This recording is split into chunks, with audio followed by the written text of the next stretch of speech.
Okay, तब तक पठन सुन लो जरा। हाँ,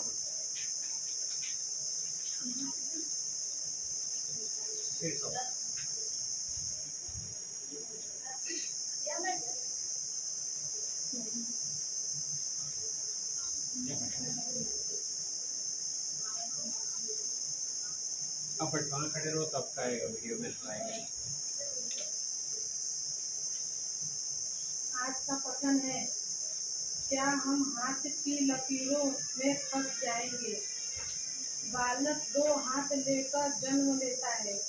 जन्म के बाद सबसे पहले अगर कोई काम होता है तो वह है बच्चे का भविष्य देखने का काम।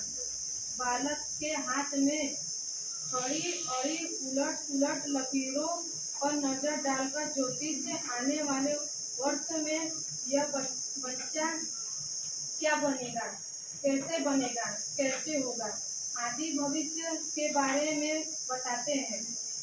ऐसा करने के पीछे की मान्यता यह है कि हमारा भाग्य हम पैदा होते हैं उससे पहले ही तय हो चुका होता है। कोई तत्व आकाश में अथवा तो हमारी नजर से बाहर रहता है जो यह सब तय करता है। यह मान्यता मजबूत होने के कारण माँ बाप अपने बच्चों का भविष्य उज्जवल बने इसलिए अपने बच्चों का भविष्य अच्छा बीते इसलिए बच्चे के जन्म से पहले ही लगभग करने हेतु भगवान माता जी अथवा देवियों को दोहरा धागा करते हैं। अनेक प्रकार की धागा आंकड़ी रखते हैं। वस्त्र तत्व जप अनशन आदि करते हैं। हकीकत में हमारी हथेली में हमारा भविष्य लिखा हुआ होता है। अगर लिखा हुआ होता है तो हमारे पास दोहरा धागा करे बगैर कोई चारा नहीं है। धागा आखिरी मान्यता जाप ताप वस्त्र यह अनशन किए बगैर कोई चारा नहीं है। परंतु अगर हम हाथ की लकीरों में मानते नहीं हैं तो मतलब हमारा भविष्य पहले से ही लिखा हुआ होता है। ऐसा मानते ही है तो फिर दोहरा धागा वस्त्र आखिरी मानता जाप ताप वस्त्र अनशन बगैर को छोड़े बगैर हमारे पास कोई चारा नहीं है। बहुत से लोगों ऐसा मानते हैं कि जिसने दान दिया है वह खाना भी जरूर देता है इसलिए हम कुछ ना करें तो भी चलेगा। अगर ऐसा ही है तो मुझे पढ़ने सीखने नौकरी और धंधा करने का क्या मतलब है। तो फिर मुझे आने वाले कल की चिंता करने की क्या जरूरत है। तो फिर मुझे मेहनत करने का मतलब क्या, मुझे आयोजन करने की जरूरत क्या, मुझे विचार करने की क्या जरूरत। अरे तो फिर मुझे दिमाग का उपयोग करने की जरूरत ही क्या। जिन लोगों ने हथेली में देखकर भविष्य की आगड़ी करके पैसे कमाने का धंधा शुरू किया है, क्या उनकी हथेली में उनका धंधा लिखा हुआ है था या फिर उन्होंने पैसा कमाने के लिए बहुत सोच समझकर ऐसा धंधा खड़ा किया है। हम सोचेंगे तो हम निश्चित ही कह सकेंगे कि ज्योतिष ने बड़ी लंबी सोचकर उनका यह धंधा खड़ा किया है। अगर मैं उनकी कोई बात न मानूं और अपने भविष्य के लिए मैं खुद ही विचार करूं तो उनका यह धंधा किसी समय पर चल नहीं सकता। हथेली की लकीरों की बात बात में तो हम हाथ को तो भूल ही गए।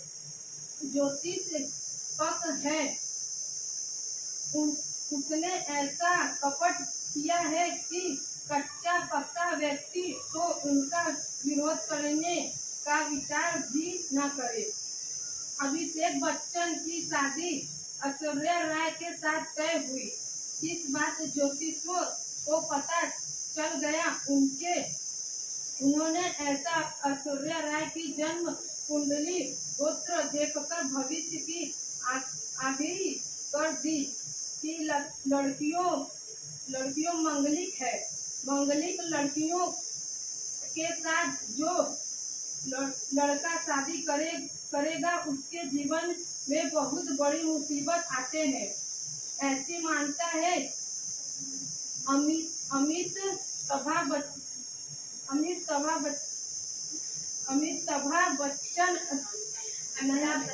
बच्चन घबरा गया, किंतु ज्योतिषियों ने यकीन दिलाया कि बहुत सारा पैसा खर्च कर शादी करवाए तो यह ऐतराज नहीं होगा।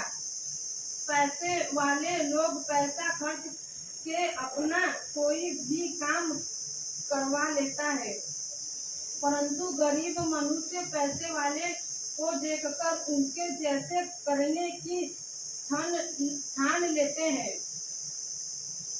लंबा जोड़े टूटो जाए मेरे ही तो मदो है, ऐसा होता है और वे कर्ज के तले दब जाते हैं।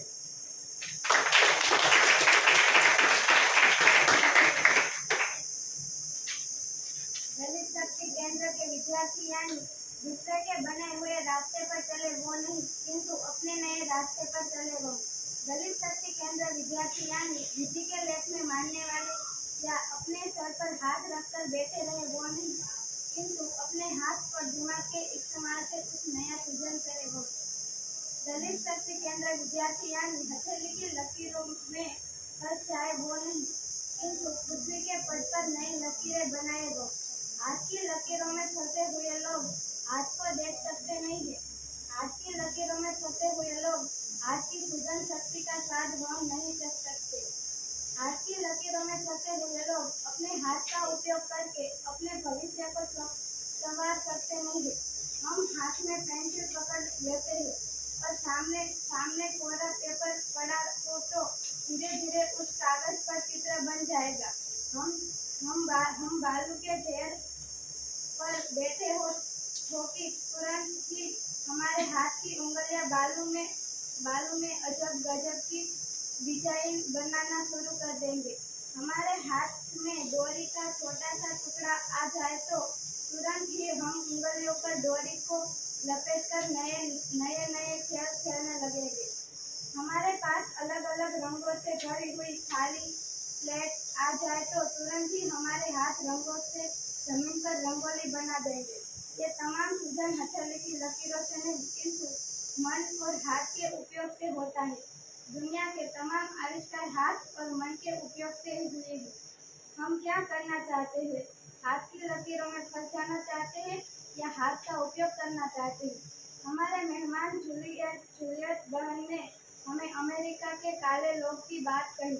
सदियों से गुलामी भुगतने वाले ये लोग ऐसा मानते थे कि वे उनके पाप के कारण गुलाम बनाए हैं और इसलिए वे हमेशा गुलाम ही रहेंगे। अमेरिका में 1964 तक बस में बैठने के लिए दो भाग थे। बस में पीछे वाले भाग सुंदर गद्दी वाले सीट पर थे, जिनके पर गोरे चमड़े वाले रोप से बैठते थे। बस के पीछे वाले भाग में लड़की की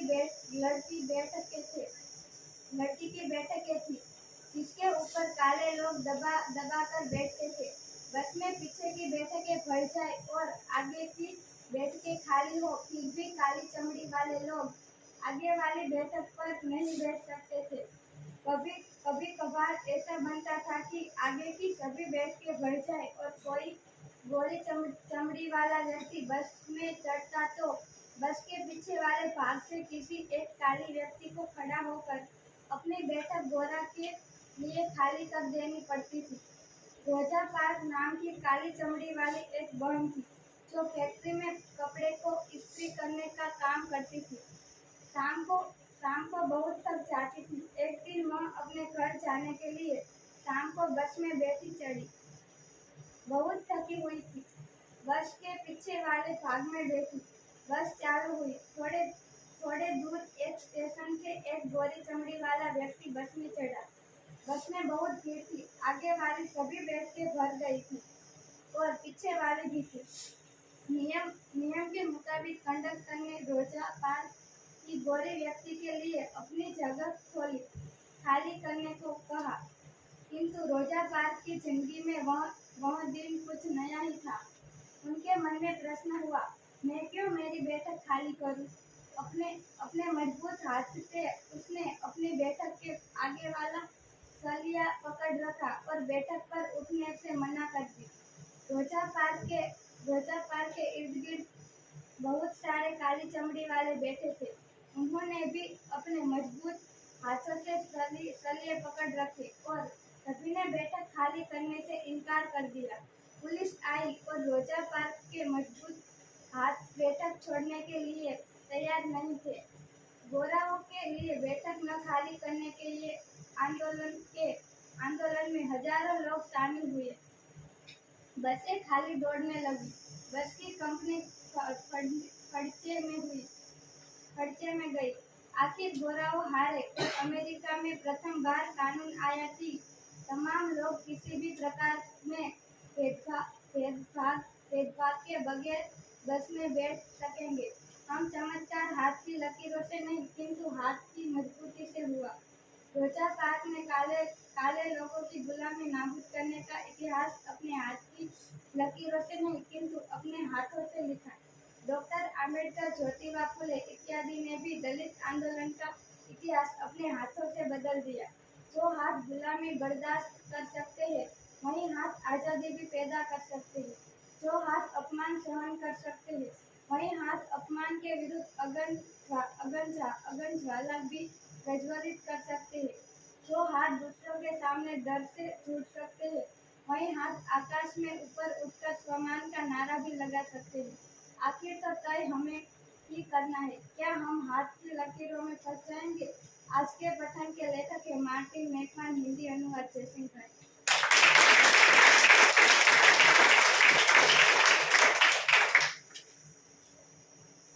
क्या करें क्योंकि 10 मिनट ही बाकी, 12 मिनट। इसके बाद बात करूं कि आँख वाला बात करना है क्या? है? ओ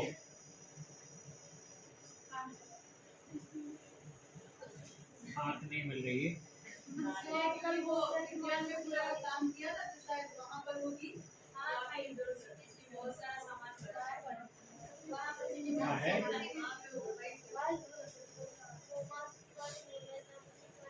हाँ, मासिक के बारे में बोलो।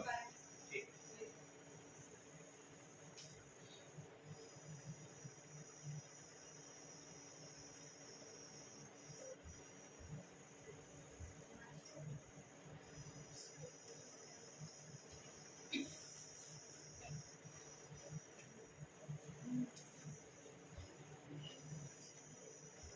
ओके, आप वहाँ बैठ जाओ मासी के पास तो आपको समझाएंगे, बराबर आपके सवाल। ओके, तो अंग्रेजी में इसको बोलते हैं यूट्रस, क्या? यूट्रस। और हिंदी में हम बोलते हैं गर्भाशय, गर्भाशय, बराबर। तो ये एक्चुअल साइज है गर्भाशय की, जो हर एक लड़की स्त्री में होता है। और ये हमने बनाया तो मैं ऊपर से समझाता हूँ कैसा है वो। तो ये जो बीच वाला हिस्सा है, हाँ ये वाला त्रिकोण, ये गर्भाशय है जिसके अंदर बच्चा पैदा होता है। 9 महीने तक बच्चा अंदर रहता है, उसकी स्थापना वहाँ होती है, वो बड़ा वहाँ होता है। ये जो है इसको बीज नलिका बोलते हैं। क्या? बीज नलिका है। ये क्या है, क्या काम करती है, ये भी मैं आपको अभी समझाता हूँ। और इसके नीचे जो है उसको बोलते हैं अंडाशय या बीजाशय, जिसके अंदर बीज पैदा होता है। तो ये इसकी रचना है। अब ये ऐसा बना है कि आप खोल सकते हो, बराबर। तो अंदर कैसा होता है ये भी आपको देखने को मिलेगा। अब क्या होता है, सवाल था कि मासिक क्यों आता है, बराबर। तो सबसे पहले तो ये बात हमें समझना चाहिए कि मासिक एक कोई पाप नहीं है, न कोई बीमारी है, जो लोग मानते हैं। सच में ये वैज्ञानिक है, एक चीज है। बच्चा पैदा करने के लिए जरूरी है, अगर ये नहीं होता तो बच्चे कभी पैदा नहीं हो सकते। कोई बीमारी नहीं है, न कोई पाप है, न कोई गंदगी है। मैं क्यों ऐसा बोल रहा हूँ, क्योंकि एक बार मैं एक गांव में रुका था। ये लड़की जो थी, जिसका घर था, जिसके घर में रुका था, वो लड़की अभी अभी हमारे साथ जुड़ी थी काम करने के लिए। उससे गांव में था, उसके घर वाले बहुत खुश थे, मार्टिन भी आज आए हैं, अच्छा खाना खिलाया मुझे, हमारे घर सोने वाले हैं, अच्छा खटिया भी मुझे दिया, मैंने सो गया। और सबको लगा कि मार्टिन भी तो सो रहे, लेकिन मेरा आदत है आंखें बंद है, लेकिन सोता नहीं था जब तक लोग नहीं सोता। और जल्दी लोग उठ जाते तो मैं उठ जाता हूँ, तभी मुझे पता चलता है कि गांव में क्या चल रहा है। तो रात को करीब 12 बजे ये लड़की अभी भी घर में थी, घर के बाहर मेरा खटिया था। और फिर माँ ने बहुत गुस्से होके एक फटा सा गोदड़ी उसके मुंह पे फेंका, तो बोला जा सो जा अभी बाहर। मैं समझ गया क्यों फेंका फटा हुआ गोदड़ी, क्योंकि वो पीरियड्स में है और मानता है कि तू गंदी। तो हमारे यहाँ बहुत मान्यता है कि अगर अपने आचार डाला है और लड़की का हाथ लग गया है जो पीरियड में है, तो आचार खराब हो जाएगा। और पानी का मटका आपको नहीं छूना है। कई मंदिरों में लिखा है कि आप प्रवेश मत करें। हाँ? ये सब बकवास है, ये सभी बकवास है और हमें कभी इसमें मानना नहीं चाहिए, बराबर। ओके, तो मैं आपको समझा रहा हूँ कि मासिक क्यों होता है। तो लड़की जब उम्र में आती है, अब ये कहना मुश्किल है कि उम्र कब शुरू होती है, क्योंकि पहले ऐसा था कि करीब 13-14 साल में लड़की उम्र में आती थी और मासिक शुरू होता था। आज अमेरिका में ऐसा हो रहा है कि 5 साल की लड़की मासिक में आती है, 5 साल की, क्योंकि इतना प्लास्टिक का इस्तेमाल होता है। प्लास्टिक की बोतल में पानी पीना, प्लास्टिक के डब्बे में खाना खाना, प्लास्टिक के खिलौने, प्लास्टिक का अंदर खाना पैक करो, जो भी है। तो प्लास्टिक की वजह से हमारे शरीर को बहुत नुकसान हो रहा है। तो अमेरिका जैसे देशों में अभी 5 साल में शुरू होता है। हमारे यहाँ भी अभी कई बार सोचते हैं कि 8-9 साल में भी लड़की को मासिक आता है। क्यों आता है ये हमें समझना जरूरी है। तो जब शरीर तैयार होता है कि अब लड़की माँ बनने के लिए तैयार है, तो उसका पहला निशानी है कि ये जो अंडाशय बोलते हैं, नीचे वाला बीजाशय या अंडाशय, अब देखो उसमें पेंसिल से छोटे छोटे गोले बनाए हैं, वो रह गए तो अभी अच्छे गोले बना सकते थे। तो हमारे शरीर में, लड़की के शरीर में 2 अंडाशय होते हैं, 2 है, और दोनों के ऊपर एक एक नलिका भी है, बीज नलिका या अंड नलिका। तो इसमें एक अंडा बनता है जिसको हम अंडा बोलते हैं, अंग्रेजी में उसको कोश बोलते हैं, सेल। सेल। तो लड़की में एक ही सेल पैदा होता है हर महीने, एक। पुरुषों में ऐसा नहीं होता है, पुरुषों में एक बूंद उसका जो वीर्य होता है उसमें लाखों बीज हो सकता है, लाखों। लेकिन लड़कियों में एक ही होगा, और जब ये तैयार हो जाता है तो ऐसे करके फूटता है तो अंडा बाहर निकलता है बहुत तेजी से, जोर से। मैं आपको उसका फिल्म भी दिखाऊंगा। तो जैसे बाहर निकलता है तो ये नलिका उसको पकड़ लेता है, क्योंकि उसको देखो उसके कैसे है, हाथ जैसा है, उंगली जैसा, तो उसको ऐसे करके पकड़ लेता है। और पकड़ के आप देखो तो नली है ना, ये नली में धीरे धीरे आगे बढ़ता है यहाँ गर्भाशय में आने के लिए। अब ये जब जिंदा होता है तभी उसका पुरुष के साथ मिलन होगा। जब अंडा जिंदा होता है तब तो बच्चा होने की संभावना बढ़ जाती है। लेकिन अगर अंडा मर गया है और उसके बाद पुरुष के साथ उसका मिलन होता है तो बच्चा नहीं होता। कैसे पता चलेगा?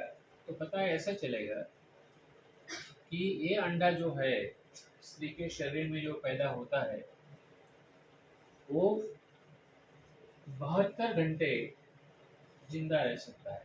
कितना? 72 घंटा। तो यानी कि ये नली में गुजरने में ही उसको करीब 72 घंटे हो जाते हैं। पुरुष का बीज है ये 48 घंटे जिंदा रहता है, उसके बाद मर जाता है। तो स्त्री का अंडा और पुरुष का भी बीज, जिसको हम वीर्य बोलते हैं, वीर्य में जो बीज होता है उसको शुक्राणु बोलते हैं। तो शुक्राणु और अंडा अगर दोनों जीवित है और जीवित होते समय ही मुलाकात होती है दोनों की, तभी बच्चा बनने की संभावना होती है, बाकी नहीं होता।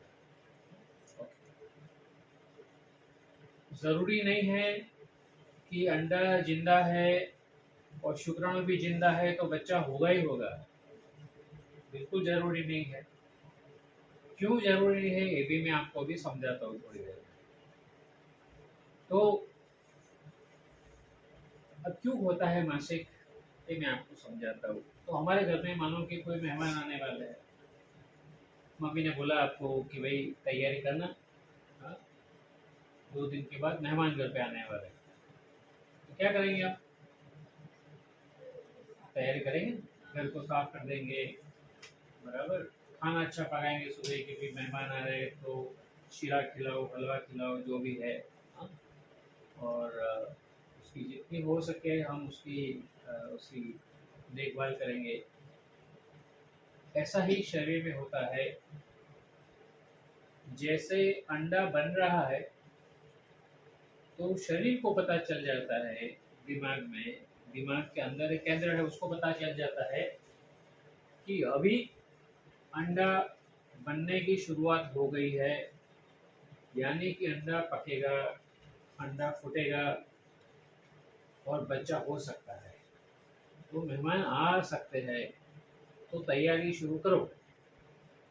तो फिर ये गर्भाशय की जो दीवारें होती है, ये दीवारों के अंदर खून जमा होना शुरू होता है, और खून के साथ प्रोटीन भी, क्योंकि मेहमान आएंगे तो खाना भी थोड़ा अच्छा होना चाहिए।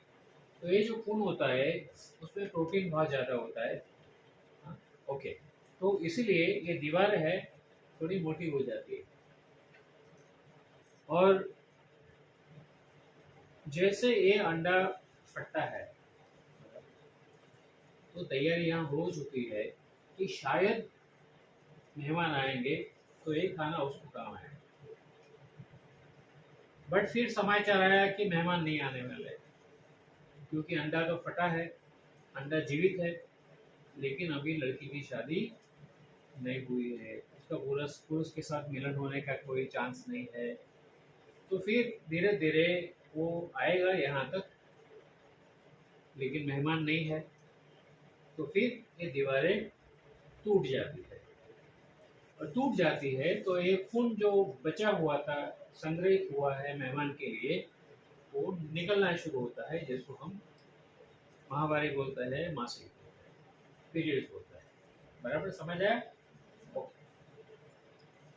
तो ये विज्ञान है और ये हमें समझना बहुत जरूरी है। तो जब मासिक आता है उसके पहले हमें पता चल जाता है कि माहवारी आने वाली है लड़कियों को। पेट के आजू बाजू के इलाकों में और पीठ में थोड़ा दुखना शुरू हो जाता है, थोड़ा दुखाव शुरू हो जाता है, क्योंकि शरीर में, पूरे शरीर में एक रचना बदल जाती है मेहमान आने की तैयारी में। तो इसलिए हमें लगता है कि हमारी छाती में थोड़ा कठिनाई हमें मालूम पड़ता है और पेट दुखता है, पेट दुखती है। ये उसके कारण है, ये कोई उससे कुछ नहीं होगा, ये नॉर्मल हो जाएगा। जैसे माहवारी हो जाएगी नॉर्मल हो जाएगा। ओके, वापिस अंडा 1 महीने इधर से आएगा तो दूसरे महीने इधर से आएगा। एक बारी बारी, एक के बाद एक अलग निकलता है। कई बार एक्सीडेंट भी हो जाता है और एक साथ 2 अंडे निकल जाते हैं एक साथ, तो फिर 2 बच्चे आ जाते हैं। बराबर? या कभी कभी एक अंडे में पुरुष के 2 शुक्राणु प्रवेश कर लेता है तो भी 2 बच्चे हो जाते हैं, कभी 3 भी हो जाते हैं। ये रेयर होता है, कभी कभी होता है। बराबर? ओके, तो ये बात हो गई गर्भाशय की। अगर आप देखोगे कि वो बच्चा लाओ तो छोटा, बड़ा है, एक छोटा है।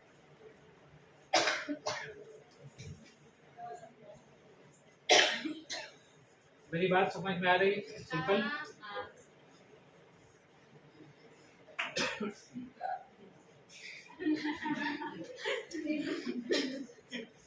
ओके, तो ये भाई साहब है। बराबर? तो जब बच्चा माँ के पेट से निकलता है तो ये साइज का होता है, एग्जैक्टली ये साइज का होता है। थोड़ा इधर उधर फर्क आएगा। फर्क क्यों आएगा?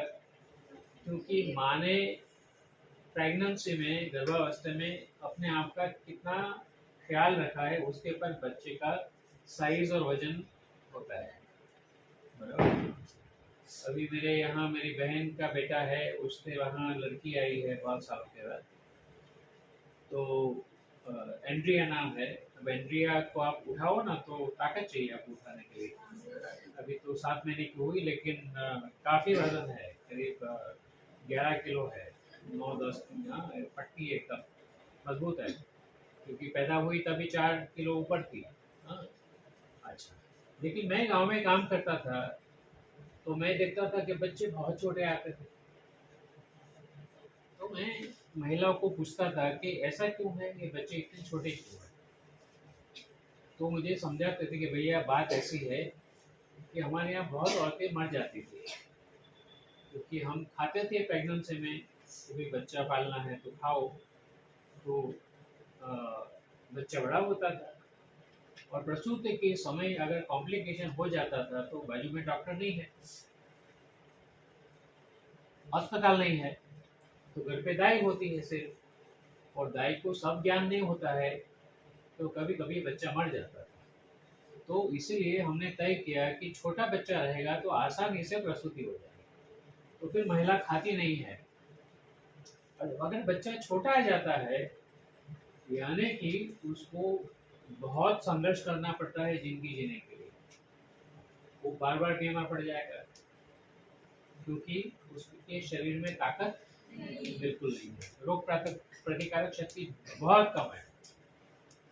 लेकिन तब ये था, और ये सही भी है, हमने बहुत सारे अध्ययन किए हैं कि जो महिलाएं अस्पताल में जाती थी, सरकारी अस्पताल में, वो बहुत चांस कम होता था कि प्रेगनेंसी में बच्चा जिंदा रहता था, बहुत कम। क्योंकि हमारी सरकारी अस्पतालों में क्या है, कभी कभी फैसिलिटी बिल्कुल नहीं होता, ऑक्सीजन नहीं होता है।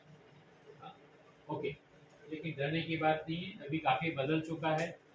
तो ये बच्चे का वजन सही होगा, उसका आधार है माँ ने कितना खाया है।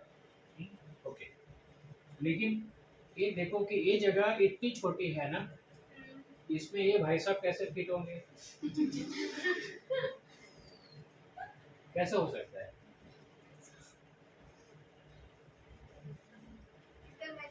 नहीं, ऐसा भी करो, कितना भी करो, तो ये जगह जो है उसमें तो फिट नहीं हुआ ना।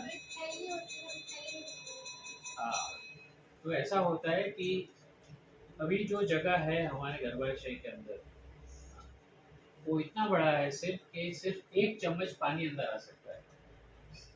1 चम्मच पानी, ज़्यादा नहीं, इतना साइज है उसका। लेकिन ये स्नायु है वो बहुत मजबूत है और फूल सकता है गुब्बारे जैसा।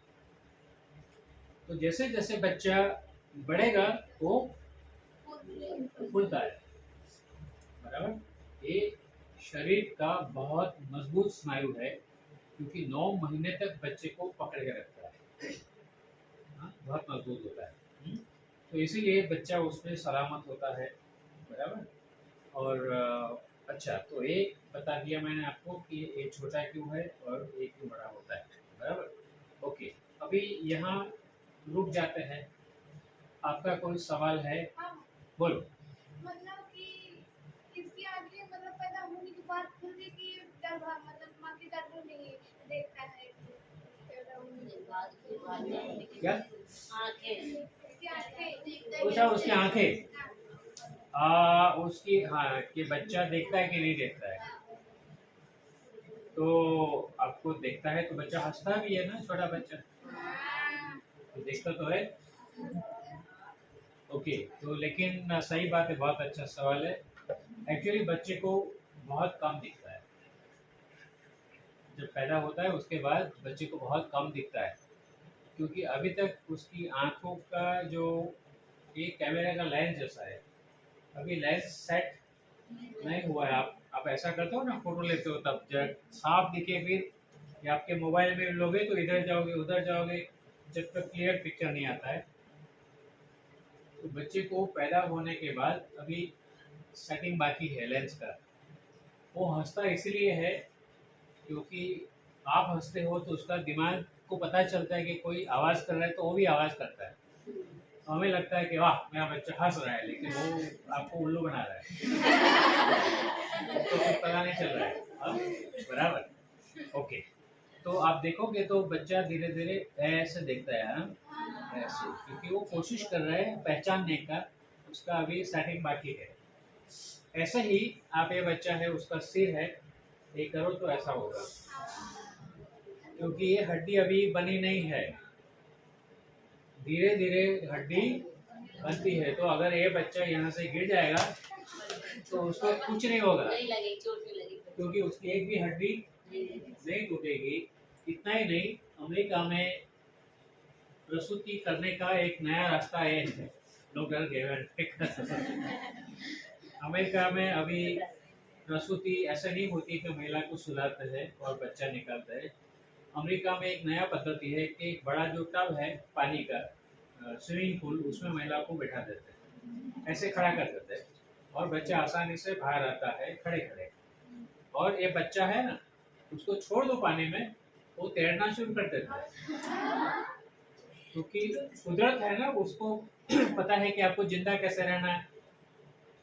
तो हम नहीं तैर पाता क्योंकि हमारे दिमाग में डर घुस गया कितने सालों का, इसको तो बिल्कुल डर है ही नहीं। तो इमीडिएटली कुदरत उसके हाथ पैर हिलाना शुरू कर देता है, बराबर। ओके, तो उसके हाथ भी आप देखोगे तो लाल दिखेगा, आप बैटरी करोगे तो, क्योंकि अभी हड्डियां नहीं बनी है, हड्डियां बनने में टाइम लगेगा उसको। तो ये बनने के लिए उसको बहुत खाना ज़रूरी है, क्योंकि उसको हड्डी बनना है, उसकी आंखों का फोकस करना है, उसका ब्रेन का डेवलपमेंट बाकी है, बराबर। और हमारे यहाँ ऐसी मान्यता है कि बच्चे को खाना नहीं देना चाहिए, तो कई जगह तो गुड़ का पानी उसको पिलाते रहते हैं धीरे धीरे धीरे, हाँ। या फिर माँ का दूध भी नहीं, एक दिन नहीं करो, अभी दूसरे दिन करेंगे, गलत बात है। बच्चा जैसे पैदा होता है, माँ का दूध ये उसका श्रेष्ठ खुराक है, दुनिया में ऐसा कोई खुराक कोई कंपनी नहीं बना पाएगी। लेकिन बहुत एडवर्टीजमेंट आता है कि ये पाउडर पिलाओ, वो पाउडर पिलाओ, सब गलत है, बराबर। माँ का दूध है, ये उसका श्रेष्ठ खुराक है, क्योंकि उसमें कुदरत ने सभी चीज़ें डाली है जो बच्चे को ज़रूरी है। लेकिन अगर माँ को खाना नहीं मिलता है तो बच्चे को क्या मिलेगा? सही बात है। तो गरीब परिवार में ये तो समस्या है कि माँ को खाना, अच्छा कई लोग ऐसा होता है कि स्वार्थी होते हैं, तो इंतज़ार करते हैं कि बच्चा कौन सा आएगा। अगर लड़का आता है तो फिर बहुत खिलाएंगे, और लड़की आएगी तो कम खिलाएंगे। ये स्वार्थी दुनिया है। तो नंबर 1, बच्चा होने के बाद खाना इतना असर नहीं करता है। जिस दिन माँ के गर्भ में बच्चे का स्थापन हो गया, तब से खाना बहुत ज़रूरी है, बराबर। और मेहरबानी करके डीएस कैसे इतना सीख के जाओ, जो भी पैसा कमाते हो वो घर पे पूरा मत दे दो, अपना अकाउंट खोलो और अपना पैसा खुद बचाओ, क्योंकि आपको ही अपना ख्याल रखना पड़ेगा। बहुत कम लोग होते हैं जो आपके ख्याल रखेगा, बहुत कम लोग मिलेंगे आपको, बराबर। तो खाना चाहिए आपको, फ्रूट खाने हैं, सब्जियां खानी है।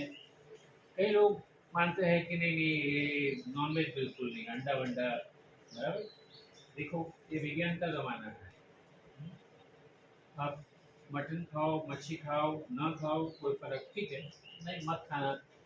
लेकिन अंडा एक चीज होता है जिसमें वो प्रोटीन से भरपूर होता है। आपके बच्चों के विकास के लिए ये बहुत ज़रूरी है, और ये अच्छा है। गुजरात में तो साव बुद्धू लोग रहते हैं, तो मध्याह्न भोजन में अंडा नहीं देते हैं। लेकिन तमिलनाडु में जाओ, केरला में जाओ, तेलंगाना में जाओ, बिहार में जाओ, मध्याह्न भोजन में अंडा बच्चों को दिया जाता है। हाँ, कई लोग चोरी करके घर ले जाते, बच्चों को नहीं खिलाते, अलग बात है। लेकिन कई राज्यों ने दिया है, क्योंकि हमारे, आपने वो म्यूजियम में पढ़ा है कि कितने बच्चे मर जाते हैं 5 साल की उम्र के पहले, क्यों? कुपोषित बच्चे हैं। तो कुपोषण माँ के पेट में ही शुरू हो जाता है। गर्भावस्था में माँ को खाना नहीं मिलेगा तो बच्चा कुपोषित ही आएगा। तो आपको बच्चा स्वस्थ चाहिए, एक ही पैदा करो बहुत काफ़ी है, लेकिन स्वस्थ बच्चा होना चाहिए, बराबर। और उसके लिए खाने की शुरुआत पहले दिन से होना है, बराबर। खाना और कसरत दोनों, बराबर। तो सही बात है, तो उसका विकास अभी बाकी है। माँ के पेट में उसका ढांचा बन जाता है, बराबर। ये ब्रेन पूरा बन जाता है, लेकिन ब्रेन छोटा होता है और धीरे धीरे बड़ा होता है, राइट। इसके अंदर जीव कैसे फिट होते हैं, मतलब हाथ पैर कैसे, गर्भाशय में क्या ऐसे ही रहे?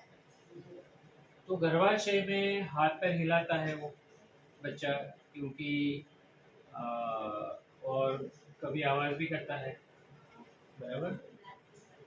आप उसके साथ खिलोगे तो वो प्रतिभा भी देगा कभी, बराबर। क्योंकि वो संपूर्ण रूप से बच्चा माँ के पेट में 7 महीने में बन जाता है, बराबर। तो वो, उसको मस्ती करना पसंद है, तो कभी हाथ पैर लात भी मारता है, बराबर। आप देख सकते हो उसको, हाँ। क्योंकि उसका संचालन दिमाग करना शुरू कर देता है, बराबर? वो शुरू कर देता है। तो ये सभी प्रतिक्रिया होती है माँ के पेट के अंदर, बराबर। तो सही बात है, वो मूवमेंट होती है, पेट के अंदर होता है। ओके, और कोई सवाल? इसके बारे में आपको एक आखिरी जानकारी मुझे देना है जो बहुत ज़रूरी है, और ये है कि जब माहवारी होती है तो अपने आप को कैसे संभालना चाहिए। हमारे यहाँ बहुत कम लोग लड़की को प्यार से बिठा के समझाते हैं कि ये क्या होता है, क्यों होता है, उसमें डरने की कोई बात नहीं है, सब होता है। ये नहीं समझाते, सिर्फ इतना बोलते हैं चलो जाओ अंदर कपड़ा ले लो। तो खास करके ग्रामीण इलाकों में और शहर बस्ती में भी आज भी एक कपड़े का हम इस्तेमाल कर लेते हैं और कपड़ा फिर सुखा देते हैं और फिर वो सूख जाता है तो वापस इस्तेमाल करते हैं। ये बहुत जोखिम है, क्योंकि आपको पता है कि जो कपड़ा आपने बाहर सुखाया हवा के साथ कितना कचरा उड़ के उसके ऊपर जाता है। हजारों लाखों बैक्टीरिया, छोटे छोटे जीवाणु वो कपड़े में वापस बढ़ जाता है, और यही वापस हम इस्तेमाल करेंगे तो वो जंतु कहाँ जाएंगे, वापस हमारे सिस्टम में जाएंगे। इसीलिए इन्फेक्शन होता है, और इन्फेक्शन होता है तो लाल हो जाता है, दुखना शुरू हो जाता है, कभी कभी बहुत प्रकार के हमें कंप्लेन आती है। ये उसकी वजह है इन्फेक्शन। अभी बाजार में जाओगे तो पैड है, बहुत महंगे मिलते हैं, बराबर। मैं कभी खरीदने जाता हूँ लड़कियों के लिए, तो फोन आता है कि भाई दुकान में ख़त्म हो गया, तो मैं लेके आता हूँ, कोई इसमें बुरी बात नहीं। मुझे पता है महंगे मिलता है। कानून है कि सरकारी अस्पताल में कितना मिलता है, 1 रुपया लेते हैं, लेकिन आपको मिला कभी? नहीं मिला, क्योंकि वो काले बाजार में बेच देते। एक्चुअली सभी सामूहिक केंद्र पे सरकार ने योजना बनाई है, 1 रुपये में पैड मिलेगा, तो आपका मांगने का अधिकार है, तो हल्ला मचाओ, अगर नहीं देते हैं तो बराबर तो देना ही पड़ेगा आपको। वो अच्छा वैज्ञानिक तरीके से बनाते हैं, बहुत सस्ता पड़ता है। पहले हम लड़कियों को वो सिखाते थे डीएसके में कैसे पैड बनाना है। आसान है, आपको कॉटन चाहिए, जो नॉर्मल कॉटन नहीं, क्योंकि नॉर्मल कॉटन में काफ़ी जंतु होने की संभावना है। वो बाजार में से सैनिटाइज कॉटन आता है जो शुद्ध किया हुआ है, और उसको लपेटा जाता है एक जाली के अंदर, और एक पतला कपड़ा, बस खत्म। आप अपना पैड खुद बना सकते हो। एक्चुअली डीएसके में व्हाट एन आइडिया कंपटीशन में एक लड़की जीती थी, क्योंकि उसने पैड बना के लाई थी और बोला कि मुझे पैड की फैक्ट्री डालनी है। वो आइडिया पे उसको अवार्ड मिला था डीएसके में, आज से 7-8 साल पहले। आदिवासी लड़की थी। तो ये आपको संभालना चाहिए कि कपड़े का इस्तेमाल नहीं करना चाहिए, बराबर। और अगर बाजार में महंगे हैं तो खुद बनाना सीख लेना चाहिए। आपकी इच्छा है तो थोड़ा सामान ला सकता हूँ मैं, और आप सीख सकते हो बनाने का, बहुत आसान है, कुछ बहुत बड़ी समस्या नहीं है, बराबर। और दूसरा है कि आप घर जाओगे तो आपकी बहुत सारी सहेलियाँ हैं, दोस्त हैं, क्या करना चाहिए, बताना चाहिए, क्योंकि उसको कोई नहीं सिखाने वाला है, तो आपको सिखाना चाहिए उसको। हाँ, और ये मॉडल आप एक एक ले जा सकते हो यहाँ से। ये हमने बनवाए थे, एक संस्था ने हमें दिया था, क्योंकि उन्होंने देश भर में हजारों हजारों महिलाओं को तैयार किया, ये मॉडल दिया कि दूसरों को पढ़ाओ। ये पढ़ना बहुत ज़रूरी है, सीखना बहुत ज़रूरी है, बराबर। ओके, तो ये बेसिक जानकारी मैंने आपको दे दिया। आप चर्चा करोगे, कोई नया सवाल आता है तो जरूर पूछ सकते हो बाद में, बराबर। अगर पीरियड 1-2 महीने रुक जाता है, कोई चिंता की बात नहीं है, 1-2 महीना नहीं, कभी 4 महीना भी रुक जाए तो कोई चिंता की बात नहीं है, क्योंकि जब शुरू में होता है तो वो इरेगुलर होता है। अच्छा, हमारे शरीर में हार्मोन्स पैदा होते हैं, वो हार्मोन्स की वजह से ये आ जाता है। कभी कभी आप देखोगे कि आपने लंबा ट्रैवल किया तो आपको पीरियड आ जाएगा, क्योंकि इतना बैठे रहे और इतना थक गए आप, इतना टेंशन हो गया, गाड़ी मिलेगा कि नहीं, सीट मिलेगा कि नहीं, तो चिंता इतनी हो जाती कि हो जाती है। तो कभी जल्दी हो गया, कभी 3 महीने नहीं हुआ, कोई चिंता की बात नहीं है, लेकिन चिंता होगी आपकी माँ को। सही बात है, वो ख्याल रखती है कि क्यों नहीं हुआ, बराबर, क्योंकि उसको टेंशन हो जाता है कि एक कुछ तो नहीं किया उसने। लेकिन आप प्यार से समझा सकते हो कि मेरा ऐसा कोई संबंध नहीं किसी के साथ, बराबर, तो कोई चिंता की बात नहीं है। हाँ, लेकिन बहुत इरेगुलर आता है तो आपको गायनेकोलॉजिस्ट के पास जाना चाहिए। यानी गायनेकोलॉजिस्ट यानी स्त्री संबंधी रोग बीमारियां है उसके स्पेशल डॉक्टर होते हैं। बहुत सारी महिला होती है, हाँ, तो घबराने की ज़रूरत नहीं। आप जाइए और समझाइए, वो आपको दवाई देगी तो आपको नॉर्मल हो जाएगा। लेकिन एक चीज़ है जो आजकल गांव में चल रहा है, कई बार ऐसा होता है कि हमारे बॉयफ्रेंड्स होते हैं, संबंध हो जाता है, फिर हमें घर में नहीं बताना चाहते हैं, फिर हम अपने आप गोलियां लेना शुरू कर देते हैं। खतरनाक चीज़ है। डॉक्टर को पूछे बिना कोई भी प्रकार की गोलियां मत खाइए, मेहरबानी करके। आपको आपके शरीर को खत्म कर देगा। इसमें कोई बुराई नहीं है आपका, अगर कोई किसी का कोई बॉयफ्रेंड है, आकर्षण है, ये तो कुदरत की रचना है, बराबर, संभालना चाहिए। लेकिन कुछ हुआ तो डॉक्टर का सलाह ले लीजिए। अपने आप कभी खुद दवाई खाने की और कोई दिखा के ये कर लो ठीक हो जाएगा, मत गिरिए। मैंने बहुत केस देखे हैं जिसमें लड़की की हालत बहुत खराब होती है, बराबर है। हमारे देश में भी कभी होता है कि बहुत लोग बहुत सारी गोलियां लेके आते हैं, जैसे नाश्ता लेके आए, बराबर। हर एक गोली आपके शरीर को, किडनी को नुकसान करता है। आप सिंपल पैरासीटामोल लेते हो बुखार के लिए, 100 डिग्री से ज़्यादा बुखार नहीं है तो दवाई लेने की कोई ज़रूरत नहीं। कई बार आता है बुखार, बहुत थक गया, बहुत ट्रैवलिंग किया है, गाड़ी बहुत चलाई 600 किलोमीटर, शरीर गर्म हो जाता है, लेकिन गोली नहीं लेने की ज़रूरत है। हाँ, 100 के ऊपर बुखार गया, एक लो काफ़ी है, क्योंकि हर एक गोली आपकी किडनी को नुकसान करता है। तो संभालिए, आलतू फालतू दवाई कोई दे दिया। यहाँ तो कभी क्या होता है, एक लड़की दूसरी को देती है कि ये खा ले अच्छा हो जाएगा। अरे भाई, क्या दर्द है, क्या बीमारी है, हर हमारे एक एक की शारीरिक रचना अलग है। अगर एक इसको बुखार आया, अगर उसको 2 की ज़रूरत है तो शायद उसको 1 का ही ज़रूरत है। अगर उसको भी 2 दिया तो पॉसिबल है कि वो ज़्यादा बीमार हो जाएंगे, क्योंकि हर एक की शरीर की रचना। डॉक्टर पहले आपका वजन करता है, क्यों? वजन के हिसाब से दवाई दी जाती है, ये ध्यान रखना चाहिए। किसी का 60 किलो वजन है, उसने 2 गोली खा लिया, और आप किसी का 25 किलो वजन में भी दो खिला दिया तो क्या होगा? ज़्यादा बीमार हो जाएगी, क्योंकि शरीर में क्षमता ही नहीं है। तो ये सब गिनती होती है, बराबर। तो मेहरबानी करके किसी को दवाई मत दो, और कोई दे तो आप ग्रहण मत करो, बराबर। इतना आपको संभालना चाहिए, बराबर। हम यहाँ बैठे हैं, आपको कोई भी तकलीफ है तो मानो फैमिली है, बराबर, आपको बहुत प्यार से समझाएंगे, जो करना है कर लेंगे, बराबर। लेकिन अपने आप नुकसान मत करना, बराबर, राइट।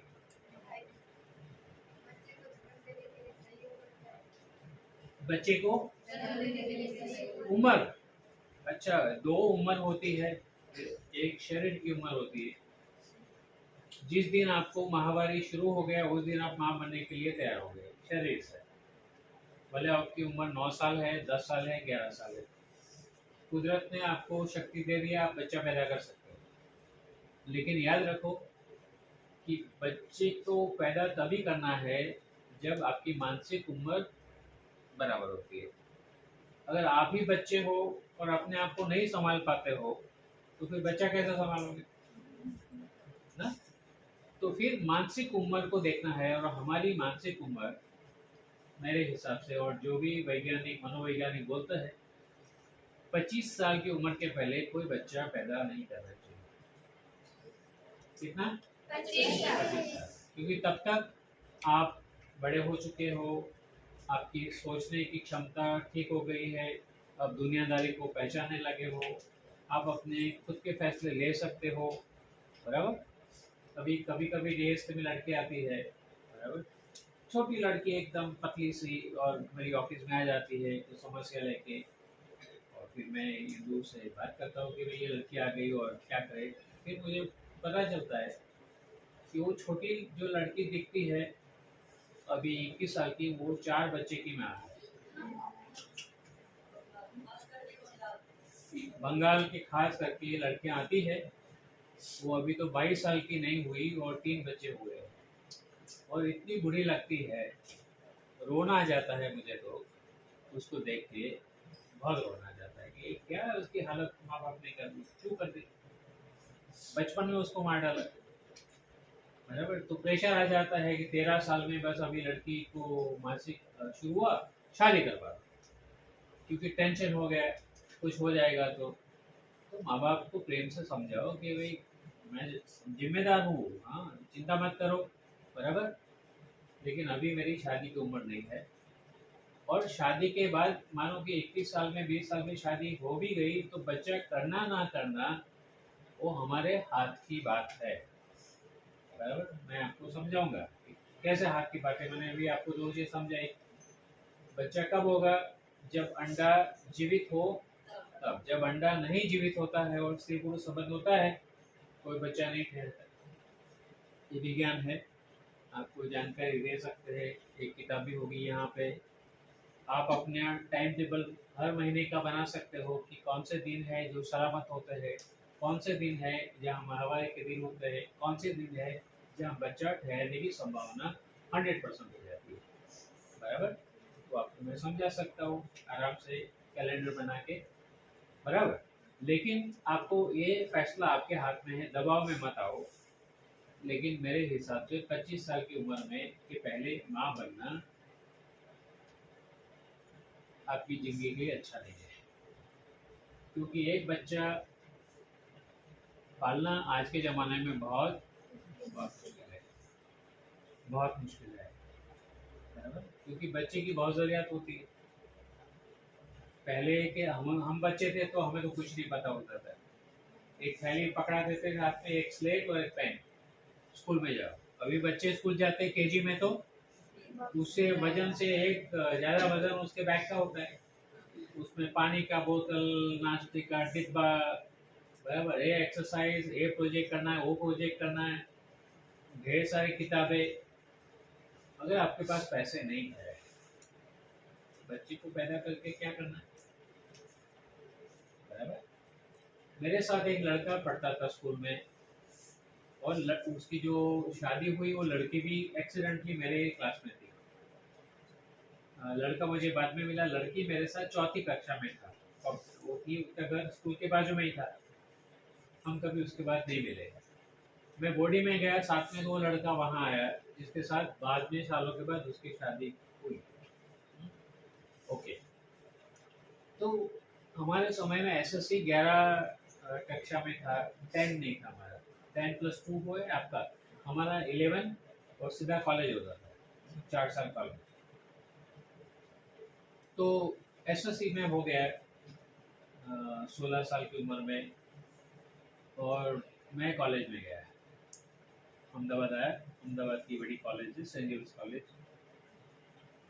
वो लड़का जो मेरा दोस्त था, उसके माँ बाप ने बोला कि बस भाई शादी कर लो, अब आपने पढ़ लिया जो भी पढ़ना था।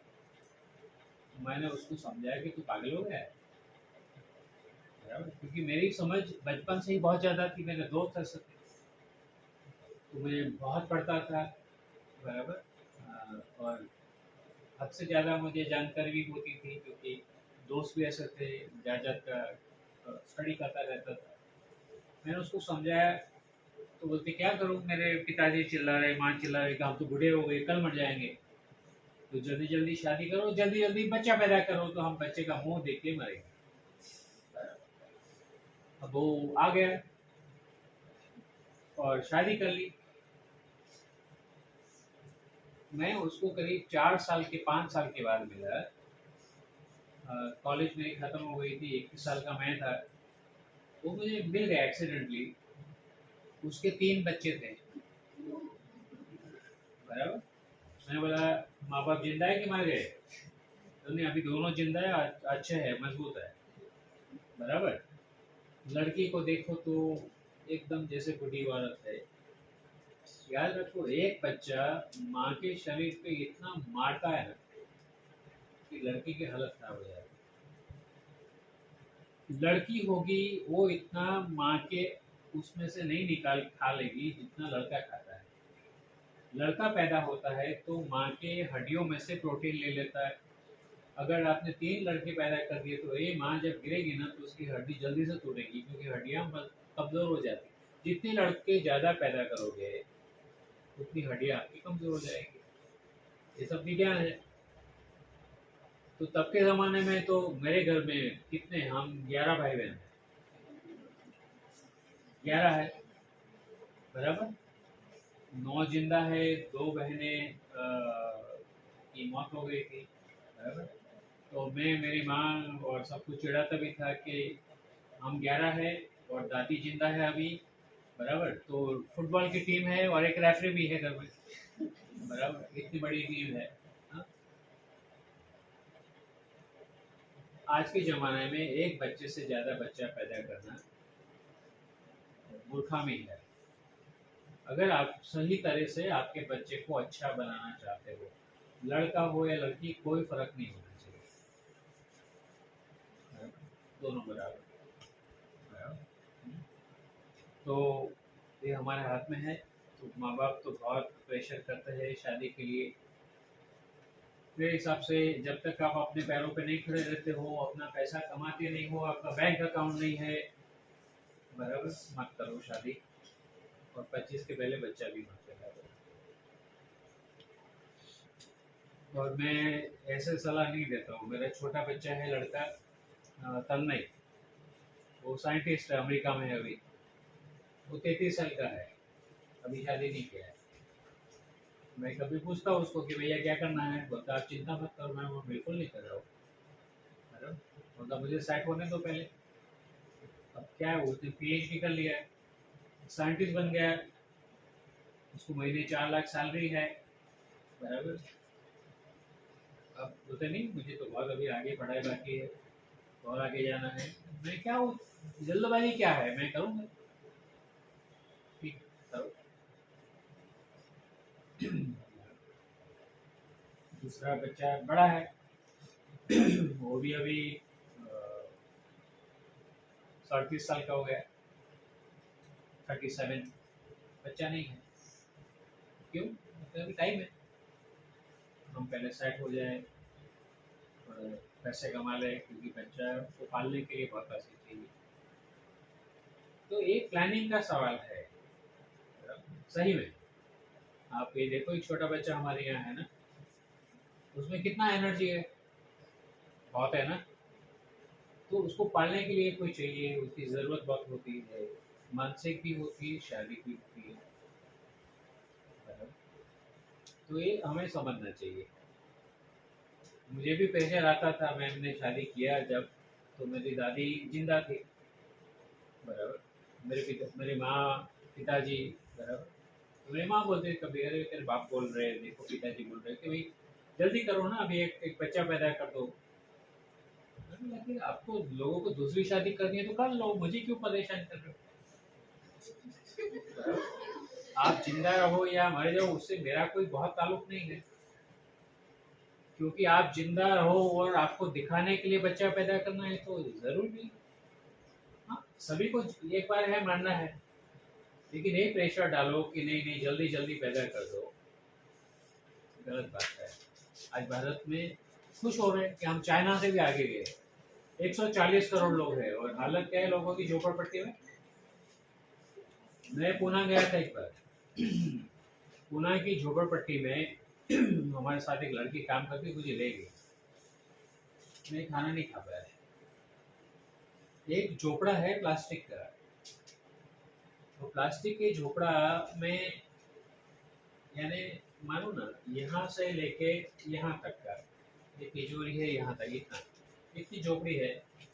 ये झोपड़ी के अंदर उसका आधा से ज़्यादा हिस्सा कचरा भरा है, क्योंकि वो प्लास्टिक बेच रहे हैं, कचरा तो ये भरा है। तो फिर इतना टुकड़ा बचा, एक टुकड़े में एक कोने में बाथरूम है, यहाँ खाना पकाते हैं और 4 बड़ी लड़कियां हैं, 16 साल, 15 साल, 18 साल की लड़कियां हैं और एक लड़का है, 5 बच्चे हैं। यहाँ सोने का, और वो औरत रो रही है। फिर उसी लड़के को भगा दिया है कि भैया आए, मुझे थोड़ी बात करनी है। अब मैं पहली बार मान लिया, लेकिन वो लड़की, उसको लगा कि कोई मेरा आया है सुनने वाला। अब बताओ भाई क्या करूँ मैं।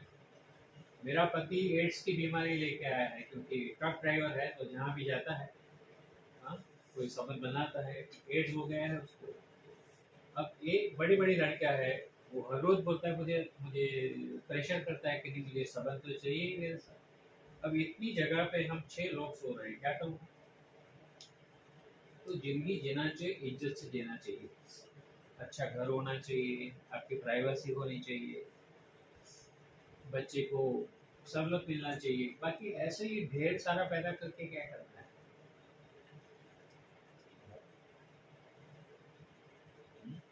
तो एनीवे, मैंने आपको समझाया जो भी समझाना था, बराबर। हम खाना खाएंगे क्योंकि 8:35 हो गई। कोई सवाल है तो बाद में जरूर बात करेंगे। अवसन से ना करें। हाँ, ओ अबॉर्शन। अबॉर्शन का मतलब है कि हाँ, तो कल करेंगे। कल आप जितने भी सवाल है वो लेके आओ, और फिर कल एक तो सवाल आ गया, बराबर। नहीं, कल करेंगे, और कल ऐसा है तो थोड़ा जल्दी आ जाएंगे। तो काफी लोगों के सवाल है, मुझे भी सवाल है, लेकिन आप इतनी अच्छी माहिती दे रहे हो और कुछ रुके हुए हैं सच में, तो उसकी वजह सुन नहीं से ऐसे तो एक काम करो ना, एक काम करो कि जब स्पोर्ट्स खत्म हो जाता है और 2 दिन अगर मिलता है, अभी ना 2 घंटे का टाइम मिलता है, 2-2.5 घंटे का, तो अच्छा रहेगा, बराबर। क्योंकि आपके बहुत सारे सवाल होंगे और आपको सही बात है, अगर भूख है और इतनी माहिती एक साथ पचन भी नहीं होता।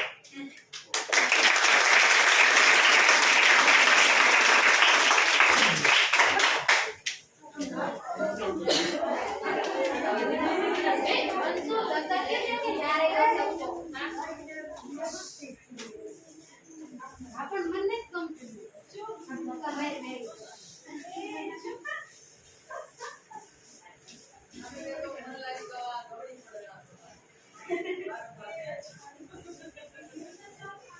कल थोड़ा जल्दी करेंगे, बहुत के सवाल भी है, माहिती ऐसी है कि फटाफट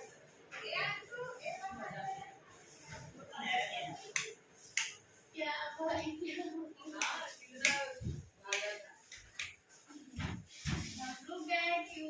So proud. That is